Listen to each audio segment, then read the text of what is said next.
Today on the Cone, we are talking about a very scary scenario.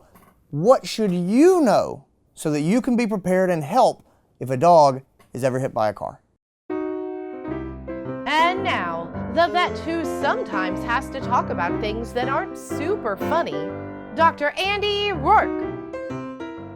So how should we talk about dogs and car accidents? In a Christopher Walken accent. Let's write a country song about it. Oh, and no. Here are the 6 things you need to know to be prepared in case this accident ever happens around you. Prevention is key.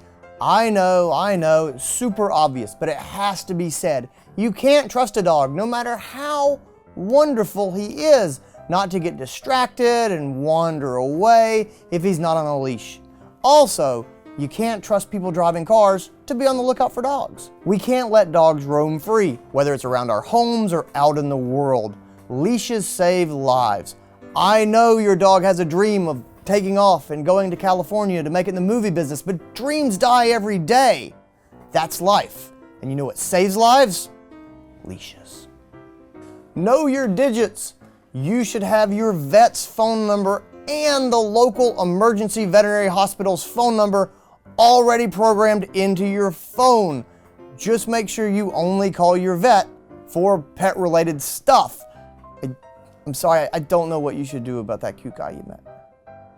You don't want to be Googling after a car accident, so go ahead, look these numbers up now and put them into your phone. Safety first. If this happens, you will be terrified. No matter what, we need to make sure that you don't get hurt yourself. Be aware of traffic, especially at night. We need to get you and the dog out of harm's way immediately.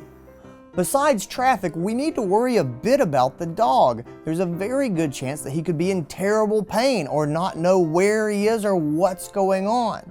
You have a high risk of being bitten if you're not careful. We can use a blanket to cover the dog's head and make it harder for him to bite. Or we can use a tie, leash, belt, or bandage, something like that, to wrap around his snout and create a muzzle. Once the dog's mouth is secure and we're safe, we can move him out of the road to safety. Keep him warm. Some dogs hit by cars may go into shock.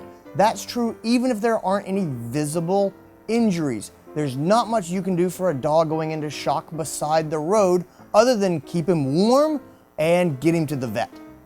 Don't give pain medicines. That's right. Don't give the dog pain medications you may have in your purse or in the car. These medications can cause problems and they can limit the medications that the vet can then use when you actually arrive there. Focus on getting him to the vet. Get the vet on the phone. And last, if you can, call the vet as soon as possible. They can give you advice and they can also be ready and waiting with aid as soon as you arrive. But they need a heads up that you're coming. And those are the 6 steps. That's our show. I hope that this has been valuable for you, but I hope that you never ever need it. Please help me help other people and other pets by liking, commenting, and sharing this video so that others see it. Until we meet again, let's be the people that our pets deserve. Today's episode of Cone of Shame brought to you by Petplan Pet Insurance.